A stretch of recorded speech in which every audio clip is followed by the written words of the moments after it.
Un avion de tourisme décolle de l'aérodrome de Cahors. Cela n'a rien de bien extraordinaire.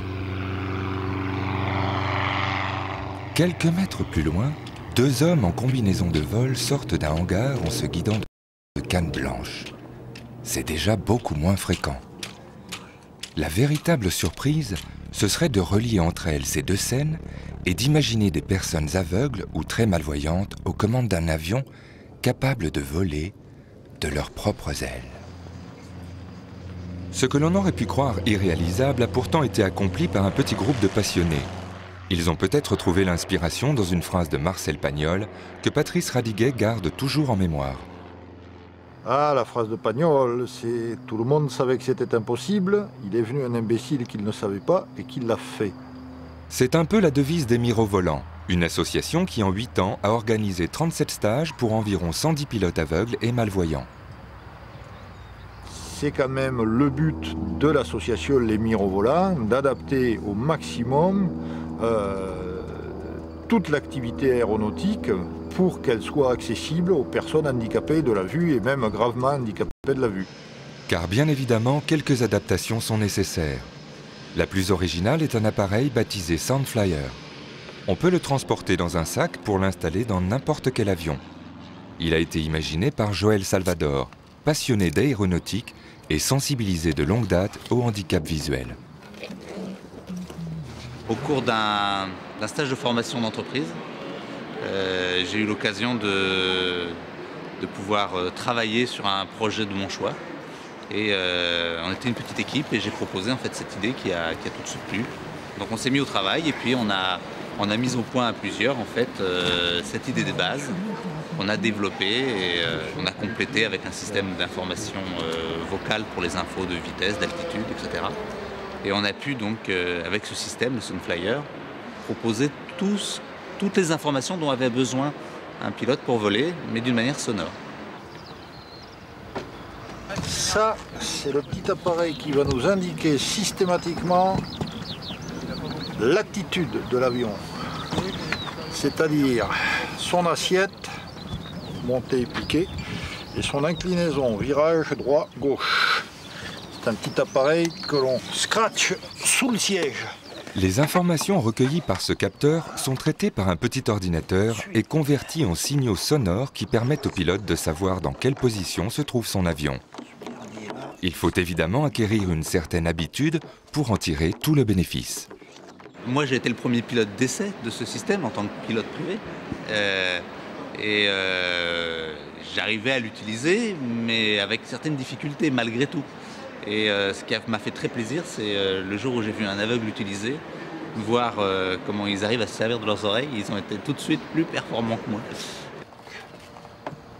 Le Soundflyer peut aussi être raccordé à un simulateur de vol, ce qui permet aux apprentis pilotes de s'entraîner à terre. Donc je te lâche et tu te présentes, tu fais une réduction de vitesse pour une approche en piste 13. Je te lâche, à toi les commandes. Le principe est en théorie très simple. Plus l'avion a tendance à piquer vers le sol, plus la note que l'on entend est grave. Si la note devient plus aiguë, c'est parce que l'avion se cabre vers le ciel. Lorsque l'avion s'incline vers la gauche, le son devient plus fort dans l'oreille gauche que dans l'oreille droite, et réciproquement. Donc la note monte, ne la laisse pas monter, il faut qu'il la en fasse redescendre.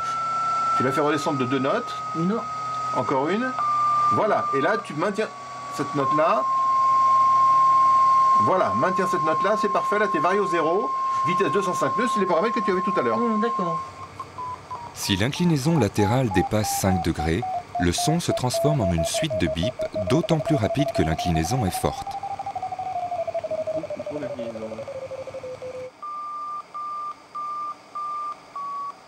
Pour apprendre à piloter, il faut aussi acquérir des connaissances théoriques et là encore, le besoin d'adapter des documents se fait sentir.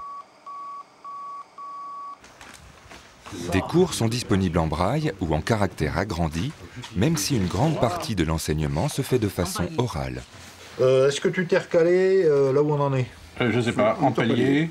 Voilà, mais voilà, c'est là. En palier pour une vitesse et une trajectoire stabilisée.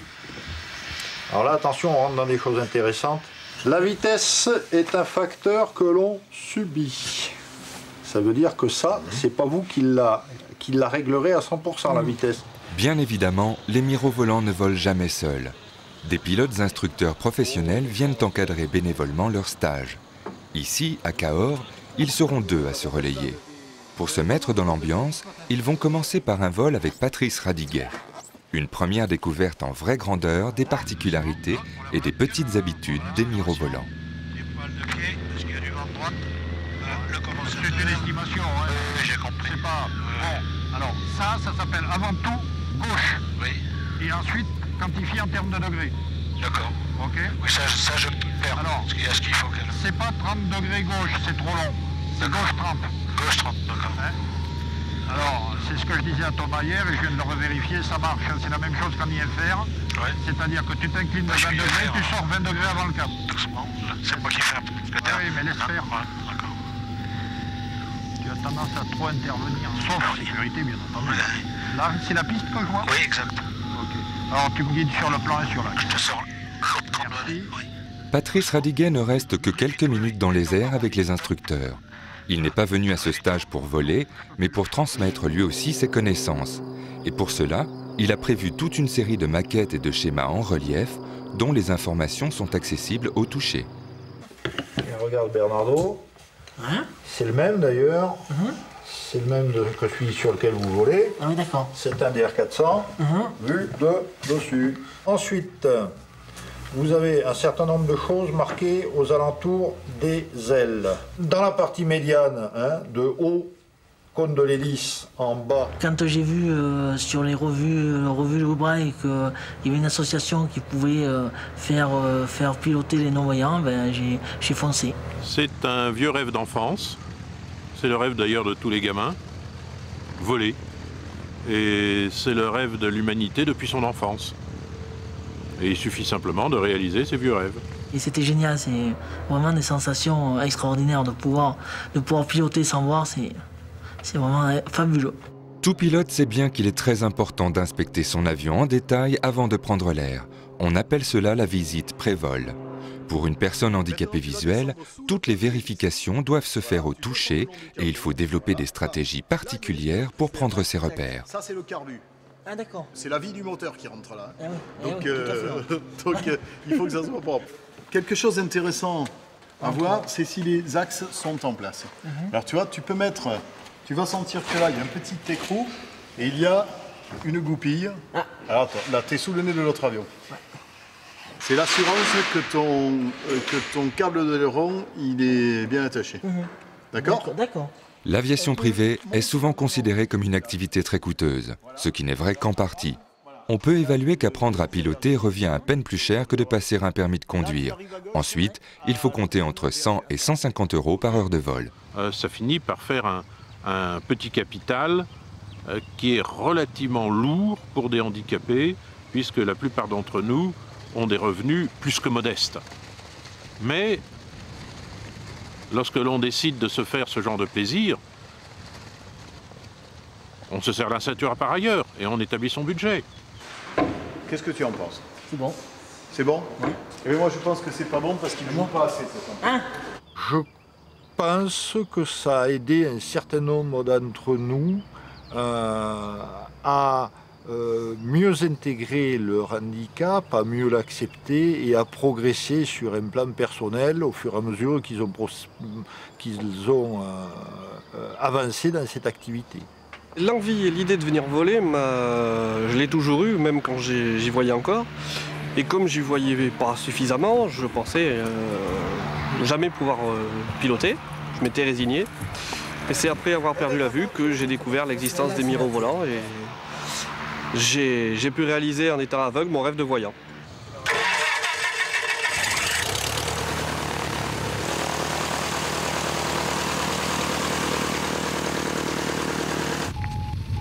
Et là tout droit. Voilà, un tout petit peu à droite pour se remettre dans l'axe. Et tout droit.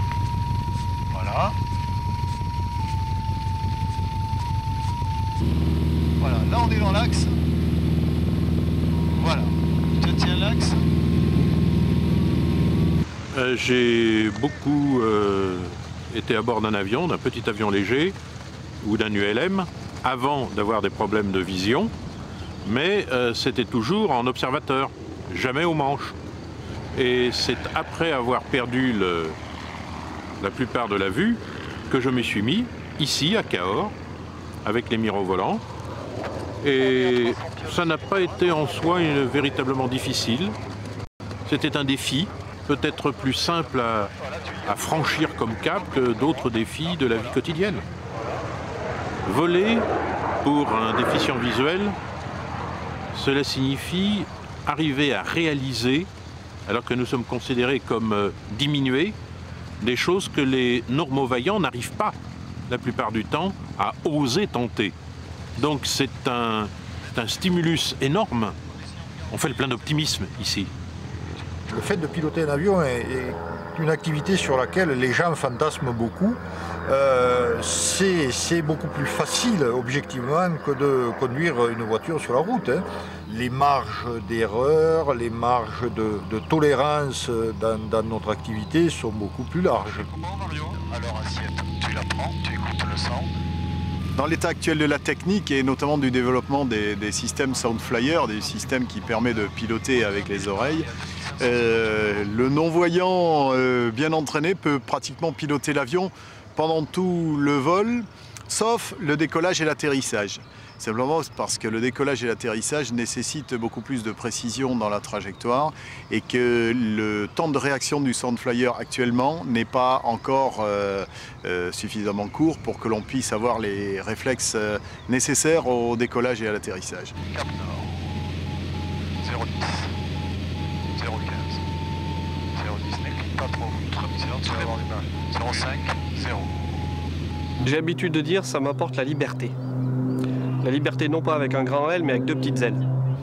Parce que je dirais au sol, on a de toute manière que la possibilité de se déplacer d'avant en arrière et de gauche à droite avec autant d'obstacles qu'on peut trouver. Obstacles fixes ou mobiles. Et en l'air, on a une liberté en 3 dimensions qu'on ne peut pas trouver sur le plancher des vaches. Tu me donnes un petit coup de main pour le tenir là? Ouais. T'as un souci? Mais comme ça remue un peu, En cas de danger ou simplement de difficulté, l'instructeur dispose de double commande complète et peut reprendre l'avion en main immédiatement. Ce système n'est en rien spécifique au mirovolant et il existe dans tous les avions utilisés pour apprendre à piloter. Lorsqu'ils ne sont pas dans le ciel, les mirovolants restent des amoureux de l'aéronautique sous toutes ses formes et ils ne perdent pas une occasion d'assouvir leur passion. En collaboration avec le musée de l'air et de l'espace du Bourget, ils ont mis au point un système de visite guidée spécialement adapté aux personnes handicapées visuelles. On s'est aperçu que les aveugles ne savaient pas ce qu'était un avion. Ils voyageaient en avion, ils avaient des possibilités d'entendre l'histoire de l'aviation, d'entendre du bruit d'avion, sans à aucun moment se rendre compte réellement, physiquement, ce que c'était qu'un avion. Donc la visite d'aujourd'hui, elle a 2 buts en fait. Un premier but, à travers les maquettes, évaluer la forme d'un avion, ses ailes, son moteur, comment tout ça est placé, pourquoi ça vole, comment ça vole. Et dans un deuxième temps, on profite du passage dans la grande galerie pour montrer d'où vient l'avion et qu'est-ce que c'est que cette origine, puisqu'on a ici pratiquement tous les premiers avions. Tu vois ce que j'ai dit, la gouverne à l'arrière? Oui. Une partie fixe et une partie mobile. Oui. C'est marrant, le sous-nom est mobile.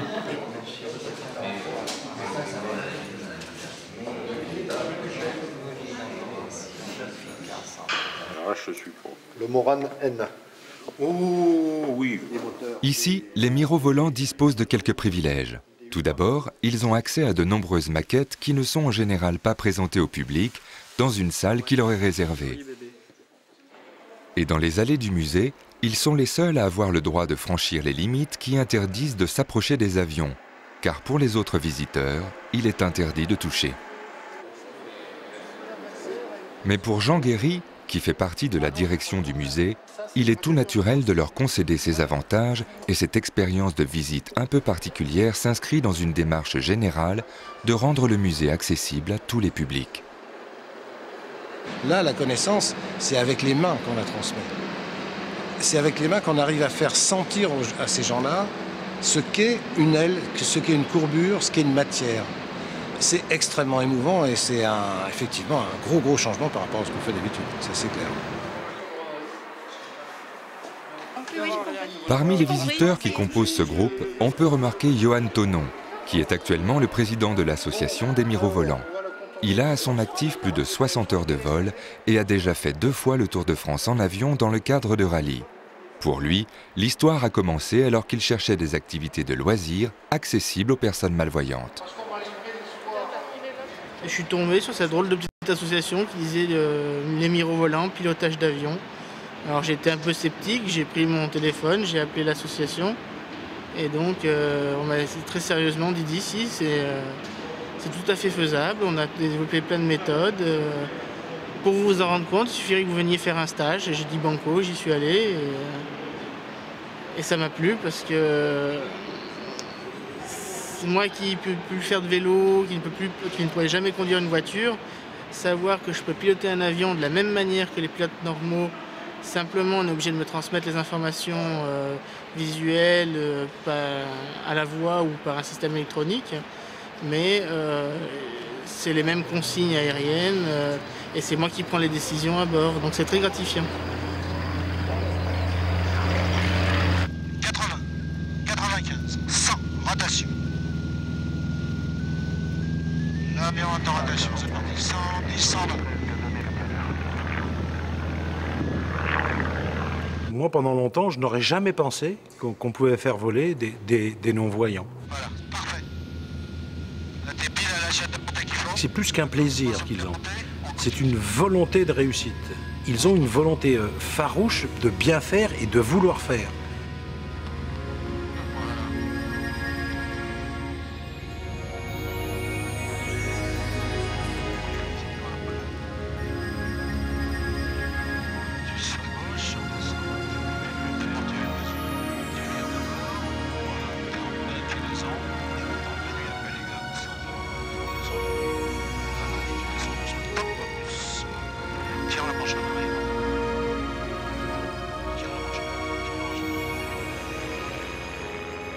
Le seul plaisir qui échappe aux mirovolants est la découverte visuelle des régions qu'ils survolent.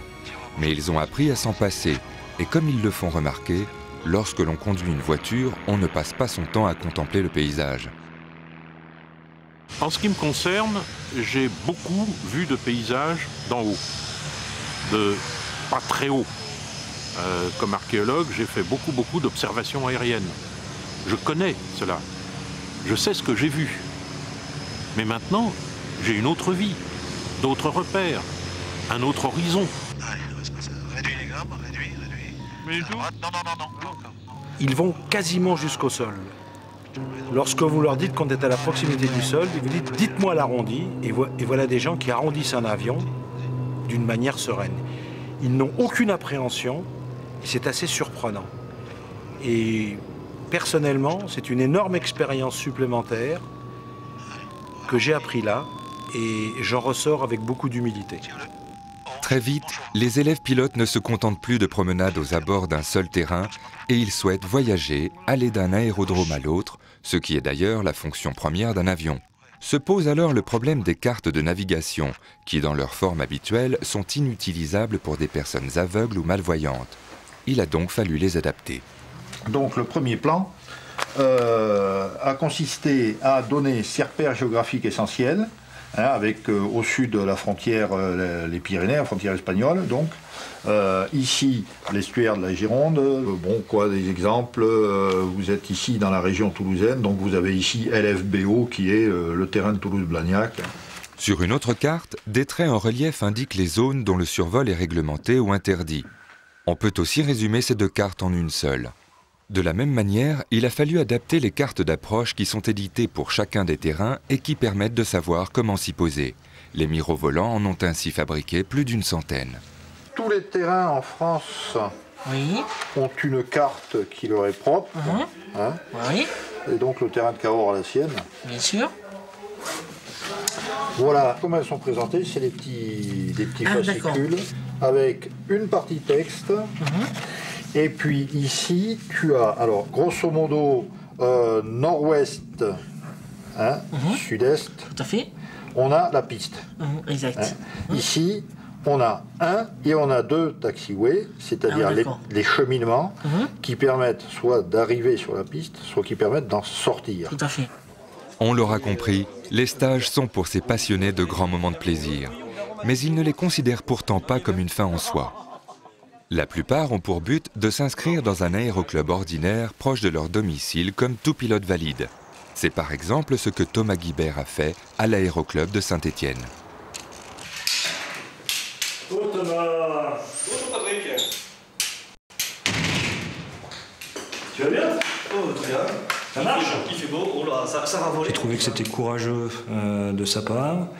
Et j'ai aussi pensé qu'il fallait que des structures comme les nôtres sachent accueillir des gens qui avaient des handicaps. L'énorme différence, c'est que je peux voler très régulièrement par rapport aux stages qui sont 3, 4 dans l'année, mais c'est toujours ponctuel, alors que là, ça me permet de voler tout au long de l'année. Ici, comme tous les élèves pilotes, Thomas vole avec un instructeur. Pascal Villain a dû se remettre en question et changer un peu ses habitudes d'enseignement, mais il ne regrette pas cette expérience. J'étais quand même surpris la première fois, c'est quand même la moindre des choses. Par contre, après, en prenant un petit peu de recul, je me suis dit, tiens, c'est quand même une opportunité. Alors, on a fait un premier vol ensemble avec monsieur Patrice Radiguet pour les techniques, je dirais, d'apprentissage, de guidage du pilote. Puisque, évidemment, le pilotage pour un mirovolant est différent qu'un pilote voyant. Il reste bien évident qu'un mirovolant ne pourra jamais voler seul, pour des raisons élémentaires de sécurité. Dans l'état actuel des règlements, il doit avoir à ses côtés un instructeur diplômé. Mais un jour, peut-être, on pourrait imaginer qu'il soit simplement accompagné par un pilote voyant. Il y a sûrement d'un point de vue réglementaire des choses à faire évoluer. Comme dans beaucoup de domaines d'ailleurs, dans tout ce qui concerne le handicap, il y a pas mal de choses à faire évoluer sur le plan législatif et réglementaire. Ne nous faisons pas d'illusions, toutes les décisions réglementaires futures seront prises par l'Europe et non plus par la France. C'est donc à ces niveaux-là qu'il faudra intervenir. Ceci étant, pour que le législateur soit d'accord pour faire évoluer les textes, il faut d'abord que nous prouvions que nous sommes capables de faire quelque chose. En attendant, les mirovolants ne manquent pas d'autres projets, qui tous se situent en altitude. Après avoir expérimenté le planeur et l'ULM, ils veulent encore aller plus loin. Leur prochain objectif est de sauter d'un avion sans attendre qu'il se pose. Et les stages qu'ils ont faits à Cahors n'ont fait que les renforcer dans cette envie, car ils y sont en général entourés par de petits camps du parachutisme sportif. Eh bien, le parachutisme, c'est quelque chose qu'on est en train d'explorer. Alors, pour l'instant, sous forme de saut en tandem en ne perdant pas de vue que notre but, c'est quand même, on espère dans un avenir assez proche, de pouvoir monter un stage réellement chute libre et parachutisme, où on serait encadré par des gens, par des professionnels. J'ai fait pas mal de parachutes autrefois, notamment à titre militaire. Le matériel a énormément évolué et lorsque l'on n'a pas la vue, il faut penser la chute autrement. C'est une chose qui se fait également du point de vue militaire avec des sauts de nuit. Donc ça n'a rien d'extraordinaire en soi. Tout existe déjà comme technologie, mais avec des amateurs déficients visuels, il faut arriver à remettre les choses en place avec des nouvelles procédures, avec des nouvelles techniques, et c'est en cours d'essai et d'élaboration. Le but de ce stage serait d'arriver à sauter seul certes, mais bien encadré, c'est-à-dire avec une technique qui s'appelle le PAC. On saute à 2, à 3, encadré de moniteurs de saut de chaque côté, qui n'ont qu'à tendre la main si une chose se passe mal ou éventuellement à intervenir pour nous aider si on a des difficultés. Alors, bientôt peut-être, certains mirovolants quitteront provisoirement la place du pilote pour monter à l'arrière d'un autre avion et se jeter dans le vide à plus de 1000 mètres d'altitude. Un rêve de plus à réaliser, un nouveau défi à relever. Ils ont déjà prouvé que cela ne leur fait pas peur. Pour de plus amples informations, vous pouvez contacter les mirovolants au 05 62 24 18 94. Site internet http://miro.volant.free.fr. L'association Valentin à Huy au 01 44 49 27 27. Site internet www.avh.asso.fr. L'association Voir Ensemble au 01 53 86 0000. Site internet www.voirensemble.asso.fr. La Fédération des aveugles et handicapés visuels de France au 01 44 42 91 91. Site internet www.faf.asso.fr. Pour retrouver toutes ces informations ainsi que d'autres, le site internet de France 5 est à votre disposition. www.france5.fr/à vous de voir avec des tirets ou écrivez-nous à vous de voir France 5, 2-4 rue Marceau, 92 130 Issy-les-Moulineaux. Réalisation Philippe d'Horizon, avec la participation du Centre national de la cinématographie, avec le soutien de l'AVH, Association Valentin à Huy au service des aveugles et des malvoyants, l'association Voir Ensemble, la Fédération des aveugles de France. Producteur délégué, Suzanne Masson. Pour France 5, unité documentaire, Carlos Pinsky, Hervé Guérin, Philippe Lemort, Valérie Verdier-Ferré. Cette émission vous a été proposée par Bleu Cristal Média et France 5.